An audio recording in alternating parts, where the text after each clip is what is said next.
Olá, pessoal, muito boa noite. Como vocês estão? Espero que bem. Pessoal, na aula de hoje nós falaremos a respeito do mandado de injunção, regido pelos artigos 5º, inciso 71 da Constituição Federal e demais artigos da Lei 13.300 de 2016. O mandado de injunção é a última ação constitucional que nós vamos estudar, né? Nós falamos de habeas data, falamos de habeas corpus, agora vamos tratar de injunção.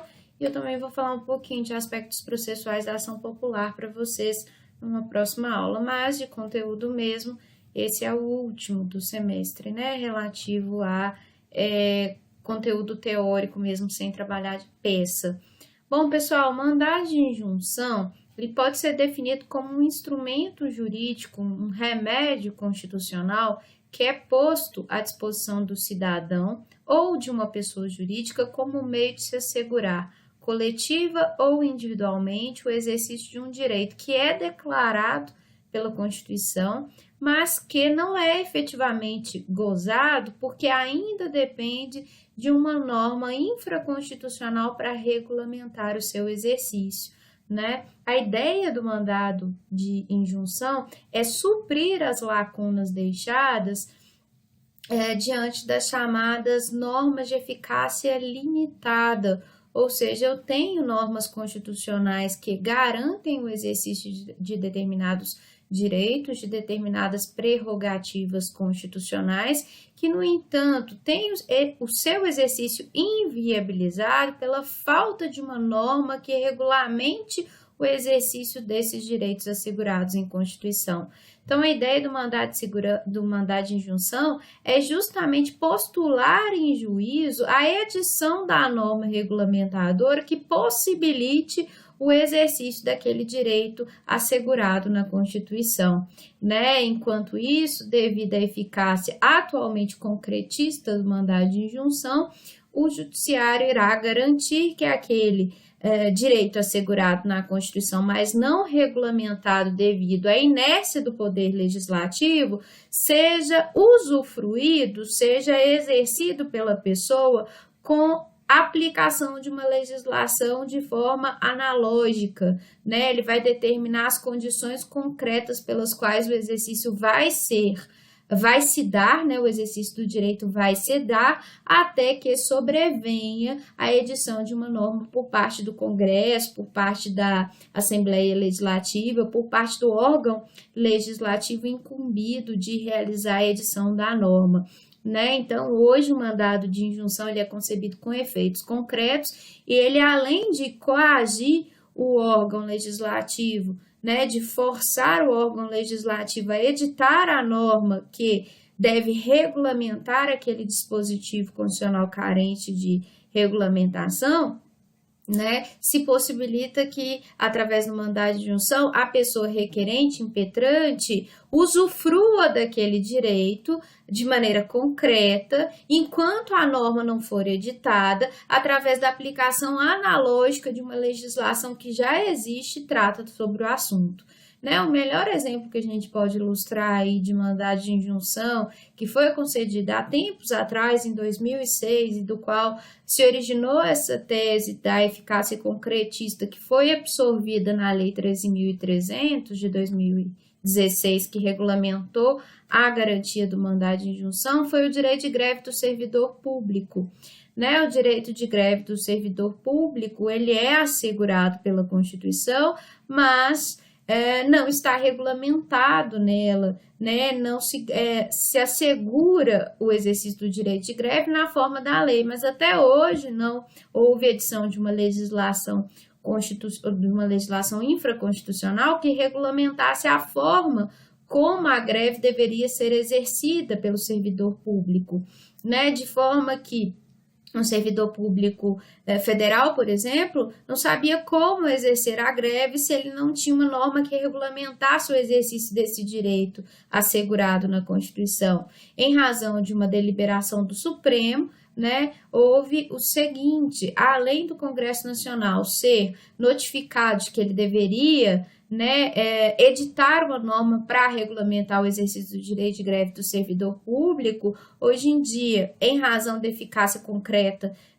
da decisão do mandado de segurança, existe a ordem de que, enquanto a legislação específica a respeito da greve do servidor público não for produzida, o servidor público federal vai poder utilizar a lei de greve do empregado comum para fazer valer esse direito que é conferido a ele pela Constituição Federal, ok? Então, o mandado de junção vai se dar, pessoal, toda vez que a gente tiver uma lacuna normativa decorrente de uma norma constitucional de eficácia limitada, ou seja, a norma não tem exigência imediata porque ela é carente, ela é dependente de uma norma infraconstitucional que a regulamente, né, que regulamente o seu exercício, e essa norma ainda não veio, de forma que a gente não tem como exercer aquele direito imediato, porque a norma que pretende regulamentar o exercício daquele direito ainda não veio, ok?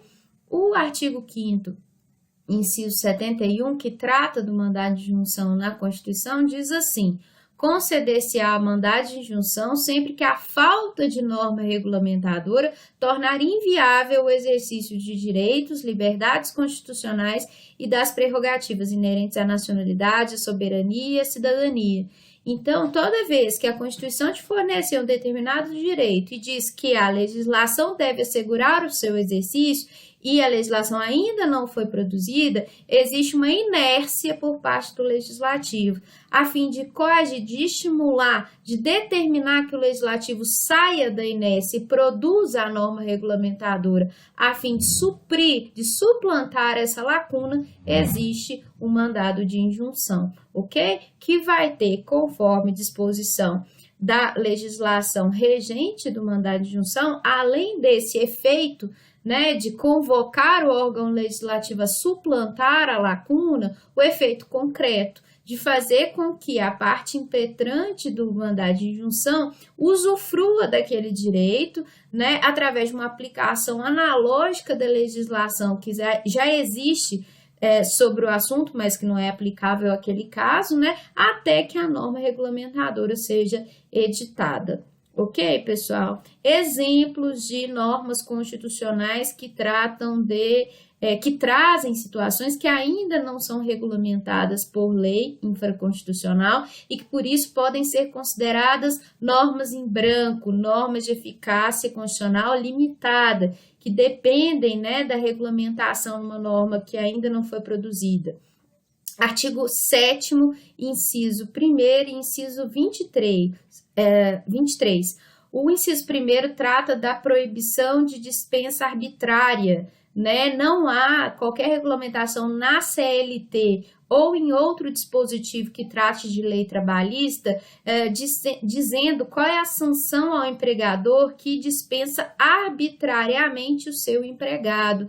Também não há qualquer regulamentação na CLT ou em outras legislações trabalhistas a respeito do adicional de penosidade garantido no artigo 7º, inciso 23, né? A legislação constitucional garante o pagamento de insalubridade, periculosidade e penosidade ao trabalhador que labora em atividades penosas, insalubres ou perigosas, né? A descrição de atividade perigosa e insalubre, ela vem por meio de uma regulamentação do Ministério da Saúde, né, dizendo o que é atividade perigosa ou o que é atividade insalubre, e a previsão dos adicionais na legislação trabalhista, na CLT, né? Contudo, não se previu ainda o que significa atividade penosa, né? A doutrina tem as sugestões aí do que é atividade penosa,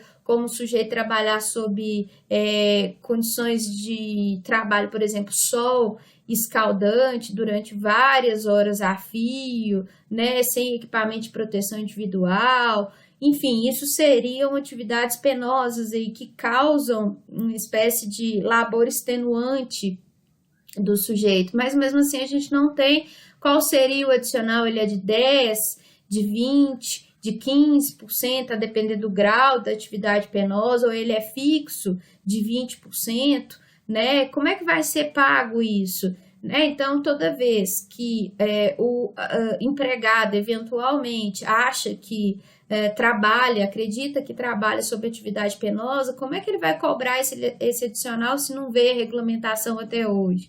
Né? Então, é um exemplo aí de norma em branco que, para que tenha o seu exercício permitido, né, que o trabalhador exija o pagamento, depende de regulamentação na CLT ou em outra legislação trabalhista que especifique o que é atividade penosa e quais são os adicionais devidos, né? Qual é o valor do adicional devido. Enquanto a norma não vier, é possível se cogitar, né, que um empregado ajuize aí perante o órgão competente para julgamento do mandado de injunção, que seria um órgão do judiciário incumbido do exame de verificar se existe ou não norma, e como o órgão incumbido para editar essa norma é uma lei federal, né? O órgão incumbido é o Congresso Nacional, o mandado de injunção teria que ser ajuizado junto ao Supremo Tribunal Federal, porque a delimitação de competência vai depender da autoridade coatora, que é, de fato, a autoridade legislativa incumbida de redigir a norma, né? Então, o trabalhador poderia impetrar o mandado de injunção junto ao Supremo, alegando que ele trabalha sob atividade penosa e pedindo para que o Supremo diga sobre quais condições ele deve receber o adicional e qual é o adicional, até que venha uma norma para regulamentar aquela situação, né? Então, o Supremo deve estabelecer, nesse caso, quais as condições concretas para que ele viabilize o exercício do direito para aquele trabalhador. Percebam que a ação não é ajuizada em face do empregador, não, né? A ação é para basicamente constituir o órgão legislativo em mora, dizer que ele está inerte, estimulá-lo à produção da norma através dessa notificação e estabelecer as condições concretas de exercício daquela garantia para o trabalhador. Né? Não significa que ele vai receber, mas significa que ele pode exigir, a partir do estabelecimento dessas condições pelo judiciário, o pagamento desse adicional do empregador dele. Ok? Outros exemplos de normas constitucionais de eficácia limitada que podem ser objeto de mandado de injunção. Os parágrafos 4º A, B e C do artigo 40 da Constituição Federal, que tratam de situações de aposentadoria especial de servidores públicos que são deficientes físicos ou que trabalham sob condições perigosas ou insalubres, que podem ter o tempo de aposentadoria reduzido, né, para concessão do benefício previdenciário. Apesar de haver regulamentação para o trabalhador comum na Lei 8.213 e na 8.212, né, salvo engano, na 8.213, não se estabelece como se daria essa redução em termos de tempo, nem quais seriam as atividades que justificariam, né, a aposentadoria especial para o servidor público. Então, nos estatutos, pode ser que um ou outro ente público estabeleça, mas Estatuto do Servidor Federal, por exemplo, não tem. E aí, o servidor que trabalha, né, sob condições que eventualmente justificam uma redução do tempo de contribuição para que haja efetivamente aposentadoria, se enquadrando na categoria de aposentadoria especial. Como que é possível ele ter essa redução de tempo? Imagina uma servidora pública federal que é empregada lá do Hospital das Clínicas e trabalha no CTI nessas épocas de Covid-19, né? E imagine que a situação de pandemia dure por anos a fio, ela está tendo contato diário com agentes biológicos que podem levar a um alto grau de contaminação. Se fosse um empregado comum, ele teria direito de se aposentar no INSS com tempo reduzido, no regime geral. E como servidor público ele não pode, simplesmente porque a norma que está garantida constitucionalmente não está regulamentada em lei ainda. Não é assim, né? É possível também que haja, nesse caso, a impetração de um mandado de injunção, a fim de que o Congresso seja cientificado da mora legislativa, da inércia, do atraso na edição da mora, e que o STF estabeleça como vai se dar essa aposentadoria especial até que o órgão edite a norma. A mesma coisa se for servidor público estadual, né? Só que a competência vai ser diferente, porque o órgão legislativo incumbido da produção é diferente, como é a Assembleia Legislativa, né? A competência vai ser do Tribunal de Justiça, então a gente vai impetrar o mandado de injunção lá, a fim de que o judiciário certifique a mora do órgão legislativo estadual e determine um prazo para edição, estabelecendo como que se vai dar o exercício do direito à aposentadoria especial até que haja edição da norma regulamentadora. Também o parágrafo 3º do artigo 39 e o artigo 37, inciso 4º da Constituição, também vão trazer situações de norma de eficácia limitada.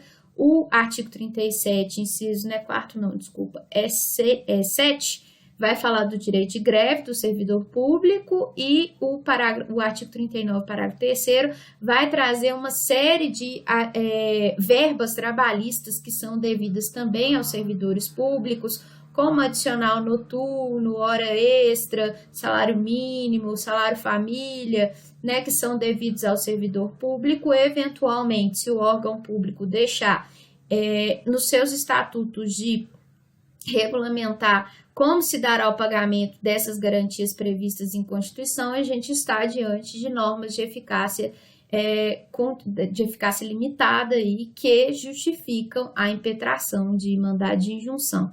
Beleza, pessoal? Então, essas situações exemplificam hipóteses de mandado de injunção que possibilitam o uso do mandado de injunção a fim de que o judiciário ateste que existe uma mora legislativa por parte do órgão incumbido de editar a norma, notifique o órgão, estabeleça um prazo para edição da norma e estabeleça as condições concretas pelas quais se dará o exercício do direito pleiteado pelo sujeito. Ok, pessoal? Então, quais são os requisitos para você impetrar um mandado de injunção? Primeiro, é necessário que o direito seja assegurado em norma de eficácia limitada, que são aquelas que não produzem a plenitude dos seus efeitos, porque dependem da integração de lei regulamentadora, né? Ela não contém os elementos necessários para sua execução imediata, enquanto esses elementos não forem trazidos, complementados por uma norma regulamentadora, que vai dizer como o exercício daquele direito vai se dar, vai ser feito, né? Então, direito de greve e todos aqueles outros exemplos que eu dei são normas de eficácia limitada, porque ainda a gente não tem legislação tratando da forma como o direito vai ser exercido. O conteúdo desses direitos são direitos e liberdades constitucionais e prerrogativas inerentes à nacionalidade, à soberania e à cidadania, ou seja, é qualquer norma que garanta direito fundamental na Constituição e que careça de regulamentação, né, numa norma infraconstitucional que ainda não veio.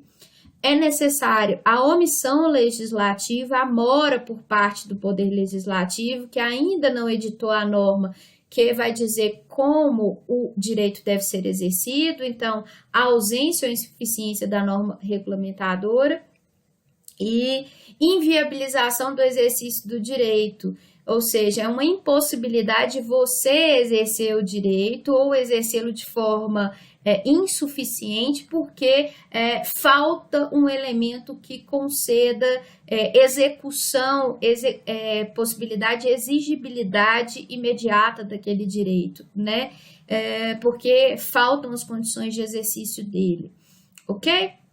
Quem vai constar, via de regra, do polo passivo? Quem é o legitimado passivo da ação de mandado de injunção? Lembrando que a gente não fala, mais uma vez, em réu, porque aqui é o que se contesta é o ato, ou melhor, a ausência de ato, a mora legislativa, né? Uma omissão por parte do poder público que, através do poder legislativo, deixa de editar a norma regulamentadora, inviabilizando a fruição do direito. Quem é o legitimado passivo?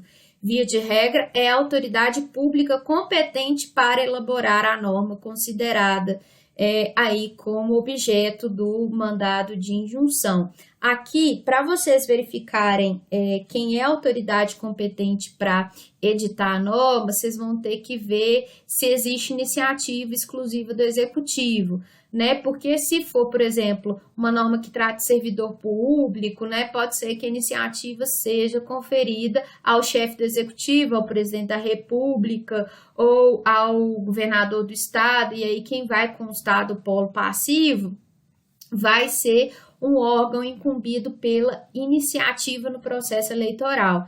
Então, eleitoral não, desculpa, gente, no processo legislativo.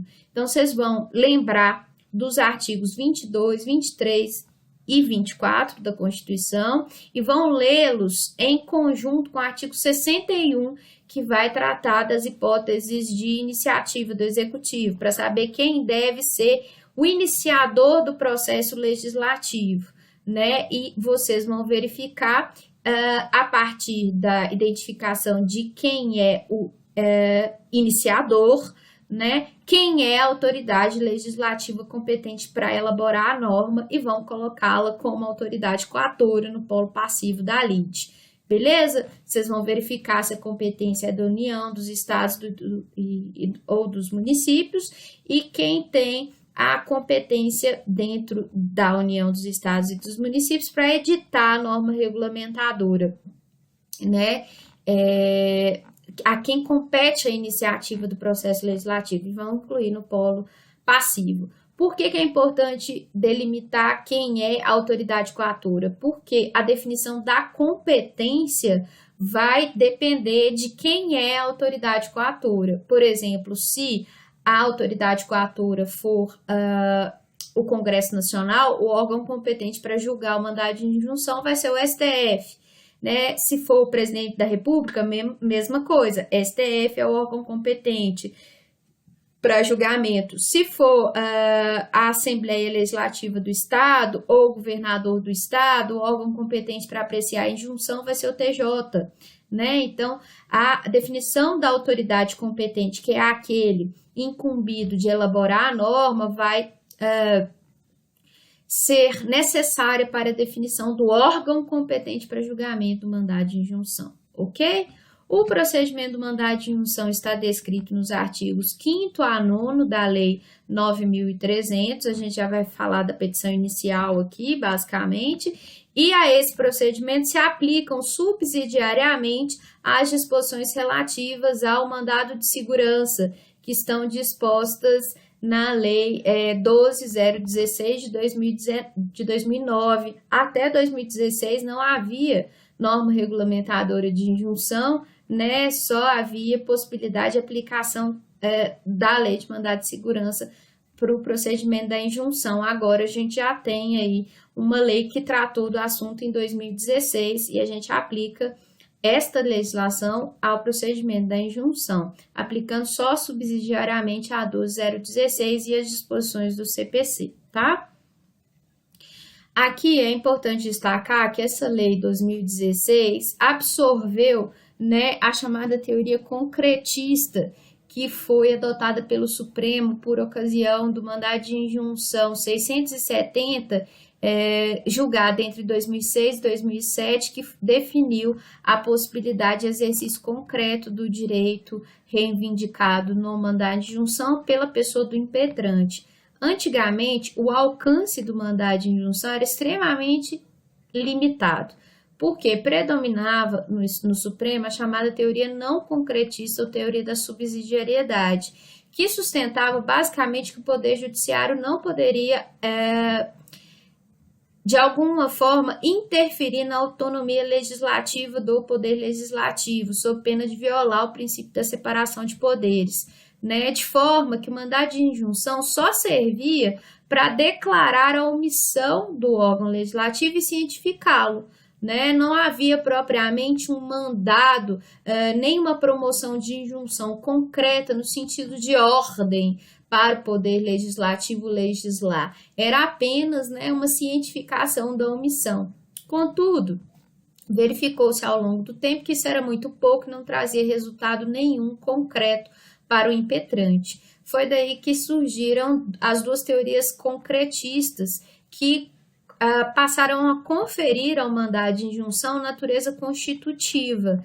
Né? Essas teorias concretistas se dividem em teoria concretista geral ou da independência jurisdicional e teoria concretista individual ou da resolutividade. Essa segunda é que tem prevalecido aí, tanto no Supremo quanto foi acolhida na Lei 13.300. A concretista geral ou da independência jurisdicional vai dizer basicamente que o órgão judicial deve sanar a omissão por completo, dispensando a interferência do legislativo.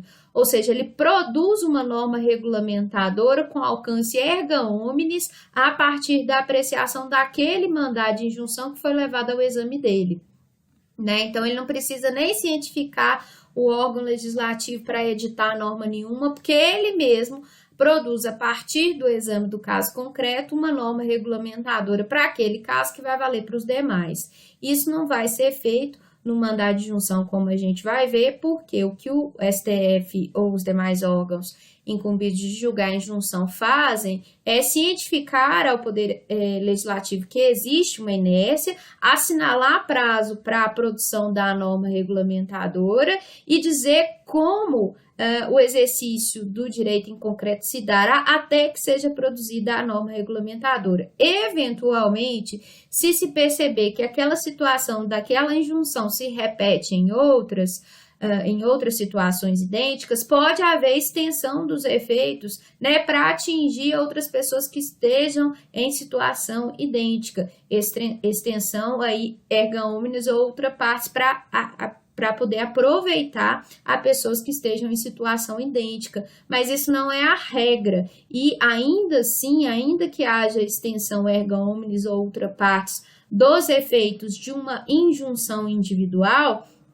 isso não vai suprir a atuação do Poder Legislativo. O Judiciário só sana a omissão temporariamente, ele não dispensa a atuação do órgão legislativo, do Poder Legislativo, ok? Daí a dizer que a teoria absorvida pelo Supremo e pela Lei 13.300 foi a concretista individual, que permite a viabilização do exercício do direito pelo impetrante por meio da regulamentação concreta da forma como o direito vai ser exercido, valendo só para aquele caso.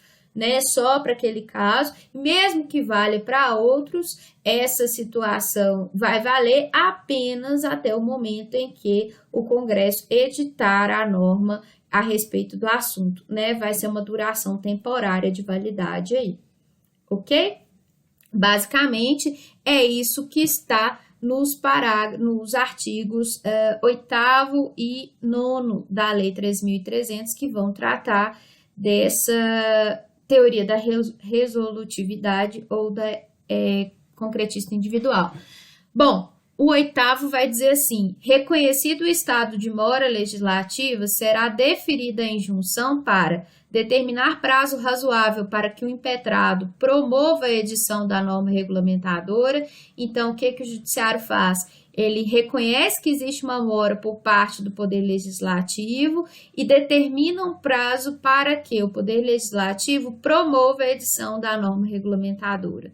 Além disso, o Judiciário estabelece as condições em que se dará o exercício dos direitos, das liberdades ou das prerrogativas reclamadas, ou, se for o caso, as condições em que poderá o interessado promover ação própria, visando exercê-los, caso em que não supprida a mora legislativa, caso não seja suprida a mora legislativa em prazo determinado. Então, o Judiciário deve estabelecer as condições para que o impetrante exerça aquele direito, possa usufruir daquele direito assegurado na Constituição, mas não regulamentado, ok? O parágrafo único diz que será dispensada a determinação que se refere ao inciso 1º do caput, quando comprovado que o impetrado deixou de atender em mandado de injunção anterior o prazo estabelecido para edição da norma. Vejam, como as situações de norma em branco, né, carentes de norma regulamentadora, situações de norma de eficácia limitada na Constituição são poucas, relativamente poucas, pode ser que o Congresso Nacional, o órgão incumbido de edição da norma, já tenha sido cientificado da inércia, da mora legislativa em outros casos que tratam da mesma situação.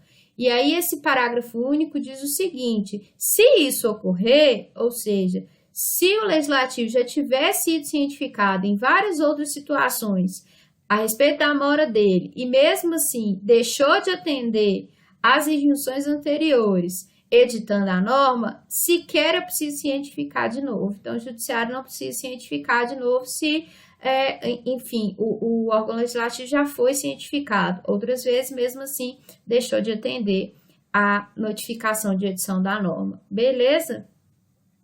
O parágrafo 9º vai dizer, vai colocar a possibilidade de extensão subjetiva dos efeitos da coisa julgada produzida no mandado de injunção, caso se verifique que existem outras pessoas que não ingressaram com a injunção que estão em situações idênticas. Vejam só. A decisão terá eficácia subjetiva limitada às partes e produzirá efeitos até o advento da norma regulamentadora. Então, vejam, é teoria da resolutividade mesmo, pela regra, porque uma vez decidida a injunção, só vale para aquele caso, né? E a decisão produz efeitos até que a norma regulamentadora venha a trazer as condições de exercício do direito. Mas aí vem o parágrafo 1º dizendo assim: poderá ser concedida eficácia ultra partes ou erga omnes à decisão quando isso for inerente ou indispensável ao exercício do direito, da liberdade ou da prerrogativa da impetração. Transitada em julgado a decisão, seus efeitos poderão ser estendidos aos casos análogos por decisão monocrática do relator. O indeferimento do pedido por insuficiência de prova não impede a renovação da impetração infundada, fundada em outros elementos probatórios. Então, esses dispositivos trazem o seguinte para a gente: caso, após o trânsito em julgado da decisão que julgou o mandado de injunção, o judiciário perceba que existem outros casos análogos, pessoas que estão discutindo aquela mesma coisa, o que ele pode fazer? Ele pode determinar a extensão dos efeitos daquela decisão produzida para aquele caso a outros que tenham teor idêntico, se estendendo para atingir grupo, ultra partes ou erga omnes todo mundo, né? Até o momento em que a norma regulamentadora vier. E aqui há um indicativo também de que a coisa julgada do mandado de injunção individual é secundum eventum probationis. Por quê? Vejam só, o indeferimento do pedido por ausência de provas não impede a renovação da impetração fundada em outros elementos probatórios. Isso significa que, eventualmente, se a injunção não for concedida por ausência de prova, né, não houver concessão da ordem por ausência de prova, o impetrante pode repropor o mandado de injunção se ele encontrar provas novas, ou seja, não existe formação de coisa julgada em caso de insuficiência de prova. Beleza? Bom, quando houver extensão subjetiva dos efeitos da coisa julgada, pode haver pedido de revisão por qualquer interessado, segundo dispõe o artigo 10. Vejam só.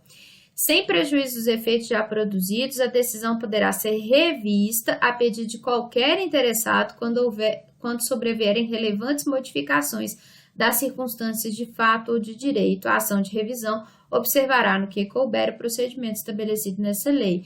Então, eventualmente, se houver extensão subjetiva do efeito da coisa julgada para atingir pessoas que não participaram originariamente daquele mandado de injunção, a pessoa que se sentir prejudicada com a decisão que foi estendida para atingir o caso dela pode ajuizar uma ação de revisão pedindo para que aquela decisão seja revista, revertida, porque tem modificação nas circunstâncias de fato que justificam outro entendimento.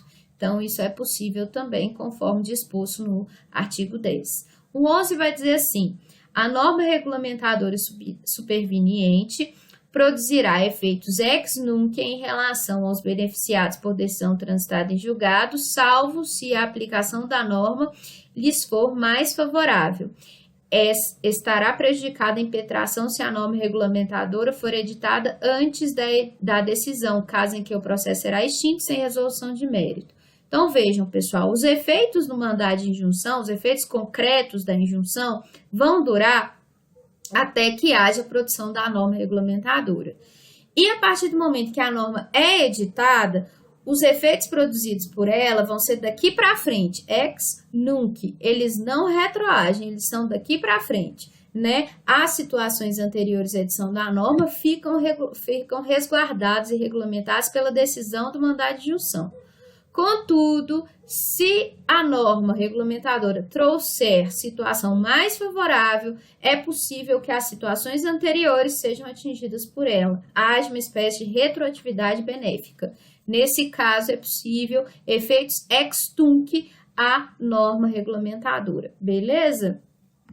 Bom, o parágrafo único vai dizer que se a norma for produzida antes da decisão do mandado de injunção, o processo deve ser extinto sem resolução de mérito, obviamente por perda de objeto. Aí não há o que regulamentar mais, porque a norma já foi produzida, né?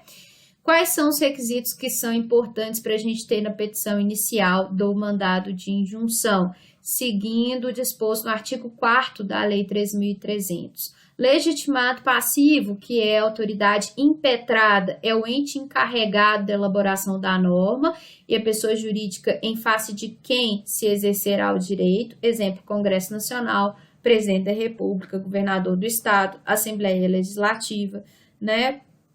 O pedido que deve ser feito na inicial deve ser o de concessão da injunção com a declaração da omissão ou da inércia ou da mora, né? Fixação de prazo razoável para que se promova a edição da norma regulamentadora e aplicação supletiva da legislação existente ao impetrante até que seja efetivamente expedida a norma regulamentadora, né? Eu coloquei um exemplo aqui de pedido da aposentadoria especial para o servidor público, vejam só.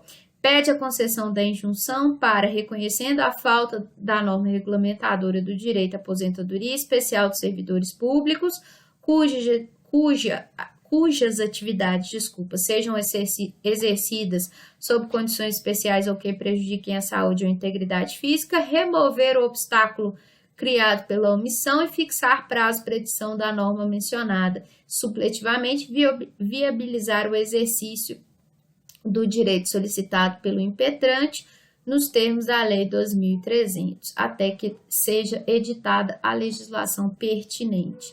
Né? Requerimentos, notificação da autoridade impetrada para que preste informações em 10 dias, intimação do MP para se manifestar em igual prazo. Tem que dar valor à causa, tá? E o valor pode ser qualquer valor, porque não tem critério estabelecido em lei. Ok, pessoal? Para a gente terminar, é importante sustentar que o mandado de injunção ele pode ser impetrado tanto a título individual quanto a título coletivo.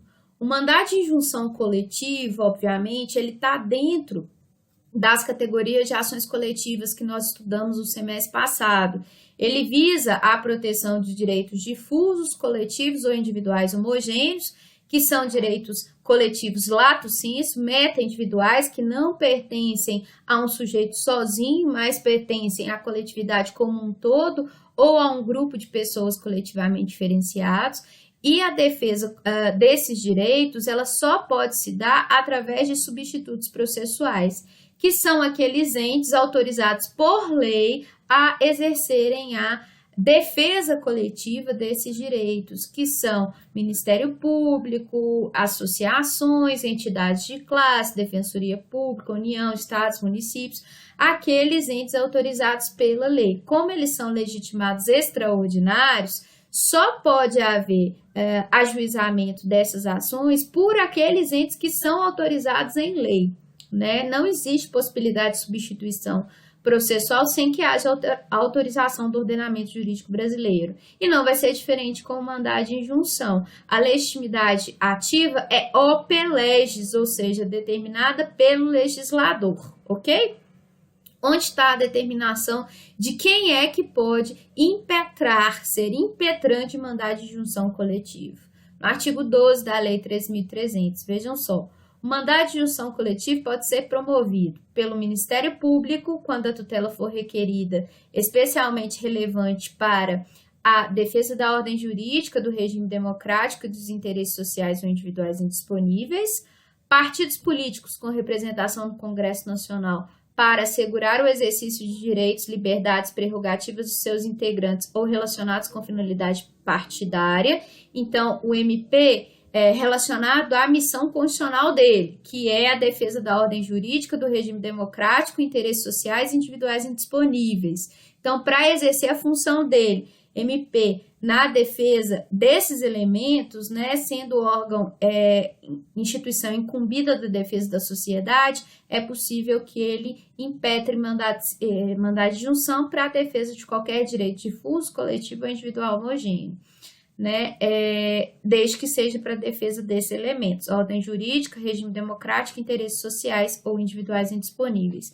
Partidos políticos que tenham representação do Congresso Nacional, desde que seja para assegurar o exercício de direitos e liberdades, além de prerrogativas referentes aos seus integrantes ou relacionados à finalidade do próprio partido, né? Eles podem impetrar mandado de injunção, então tem que ter a pertinência temática aí. Organizações sindicais, entidades de classe e associações constituídas há mais de um ano, que tenham mais de um ano de funcionamento, né, desde que seja para assegurar o exercício de direitos, liberdades e prerrogativas em favor da totalidade ou de parte dos seus membros, né, na forma dos estatutos, independentemente da autorização dos membros, também podem ajuizar mandado de injunção. E a Defensoria Pública, quando a tutela for requerida para promoção de direitos humanos ou defesa de direitos dos necessitados, beleza? Os direitos, liberdades e prerrogativas protegidos pelo mandado de injunção coletivos são pertencentes indistintamente a uma coletividade indeterminada de pessoas ou determinada por grupo, classe ou categoria. É daí a dizer, pessoal, que a gente está diante ou de direitos difusos,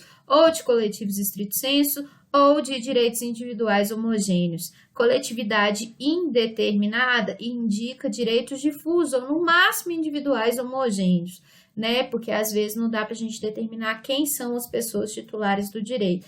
E os direitos titularizados por grupo, classe ou categoria indicam para a presença de direitos coletivos estrito sensu, ok?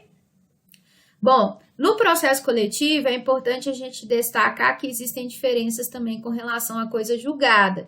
Então, a coisa julgada, se o mandado de injunção for coletivo, ela vai ser diferente da coisa julgada individual. A coisa julgada do mandado de injunção individual, via de regra, produz efeitos apenas para a parte, com exceção das hipóteses de possibilidade de extensão subjetiva da coisa julgada para casos análogos, né? No mandado de injunção coletiva, eu já tenho por natureza que a sentença vai fazer coisa julgada para atingir pessoas integrantes daquela coletividade que é titular do direito, né? Então, a coletividade, o grupo, a classe de pessoas ou a categoria dos substituídos ali, por aquele substituto que impetrou a ação de mandado de segurança, né? Essas pessoas vão ser atingidas pela decisão. Mandado de segurança não, gente, desculpa, mandado de injunção, essas pessoas serão atingidas pela decisão da injunção, porque a coisa julgada se estende ultra partes ou erga omnes para atingir, a depender da natureza do direito, obviamente, se difuso e individual homogêneo é erga omnes, e se for coletivo estrito sensu é outra parte, porque eu tenho um grupo determinado de pessoas, né? E então eu já vou ter a extensão subjetiva automática, né? Porque a ação coletiva ela vai produzir coisa julgada não somente para aquelas pessoas que fazem parte da lide, e sim para todos os que eventualmente se identificam como vítimas ou que estão associados àquele grupo, categoria de pessoas, né, ou pessoas que são representadas pela entidade de classe, ok? E aí o parágrafo único vai trazer a regra da não indução de litispendência quando eu tenho mandados de injunção individuais e coletivos. Vejam só, o mandado de injunção coletivo não induz litispendência em relação aos individuais, mas os efeitos da coisa julgada não beneficiam o impetrante que não requerer a desistência da sua demanda individual no prazo de 30 dias a contar da ciência comprovada da impetração coletiva. Então, esse parágrafo único traz duas regras, a regra da litispendência e do transporte, né? Vejam, a litispendência não ocorre quando a gente tiver um mandado de injunção coletivo que seja idêntico a outros mandados de injunção individuais, né? O mandado de injunção coletiva, ele não prejudica nem importa em extinção dos mandados individuais aí que forem propostos posteriormente a eles, porque não há litispendência. Contudo, para que haja transporte automático dos efeitos da coisa julgada dos efeitos da coisa julgada coletiva para as ações individuais, é necessário que os impetrantes individuais desistam do seu mandado de injunção individual no prazo de 30 dias a contar da ciência comprovada da existência do mandado de injunção coletivo. Beleza? Então, deu conhecimento da existência do mandado de injunção coletiva aos impetrantes individuais, eles têm 30 dias para poder desistir das suas ações a fim de se beneficiarem do resultado das injunções coletivas. Ok, pessoal? Então, é basicamente isso que eu tinha para falar para vocês de mandado de injunção. Ficamos por aqui. A gente volta na próxima semana. A gente tem uma provinha na próxima semana. Vamos ter aí como cobrança na provinha habeas corpus, habeas data, mandado de injunção. Ok? Muito obrigada, boa noite para vocês e excelente semana. Tchau, tchau.